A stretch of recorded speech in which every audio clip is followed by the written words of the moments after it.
Okay, so magsugod ta og istorya, no? Kaning atong nakita karon is isa ka unsa gitawag anang pinagmay kay nga mga narang, oh. So gitawag diri siya og madang, narang, marang, o daghan siya mga term. I don't know asa ang pinaka proper way of pronouncing this kind of fruits. So kung sa kuha madang, okay, so mo to siya i-consider as madang. Kani siya na madang, I thought is hilaw. Okay, di ba? Gamay kay siya. When it comes, nakita ko ako ang sister-in-law, nagkaon siya ni. And then, that time na nagkaon siya, nakita na ko, sa kagamay siya. For the first time, nakita ko gamay kayo nga madang na hinog na. O, di ba? Amazingly, naganahan kog lantaw. So, ako yun siyang gias. Ako ang sister-in-law nga nasa tubudlan na, which is si Charifi. Ako siya ginan ngayot. Kanang murag, lami lagi na yot. Patilawan ako na yot, dahil ikod rin siligan. Na I don't expect na magdala siya tinuod. Then, na-surprise ko, nga niabot ako magulang dire, kung manoy gis nga, nali siya dire na, nagdala siya ani pasalubong daw. And then, when I chat to Charifi, yun siya sa kuwangan, na-short na gito siya sa iyang mga dala nga mga BH.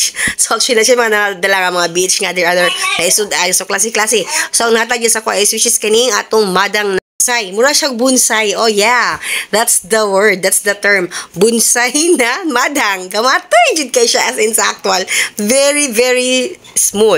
So, muna kayong ko nga, amazing kayo, no? Kaya naanad yun ko kung pinakadako maging natong pilion nga madang. But this time, ang gamay atong nakaon. And then, wakita ninyo, kakaon ko enjoy kay ko. Kaya nga no.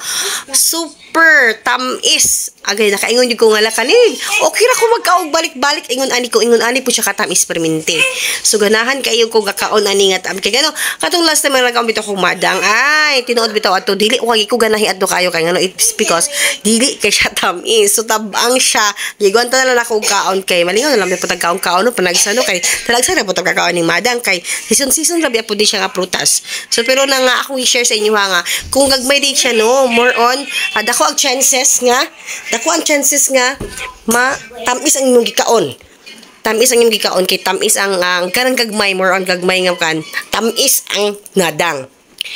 Muna nga ako i-share sa inyo ha, kana siya nga madang nga tamis kayo dito pa nagikan sa Tubod Lanao. Oh. So I'm so excited nga nagkaon. Nakahurot yung kong doa ka madang. Ingon akong bana basta daw nakagibati daan di daw na maayo magkaon kag madang. So maora to no. So thank you kay sa gahatagan ning madang nga si Charifi. Thank you kayo yot. Lami kayo yot as nahurot yun ako ang duha ka madang nga gagmay. Thank you.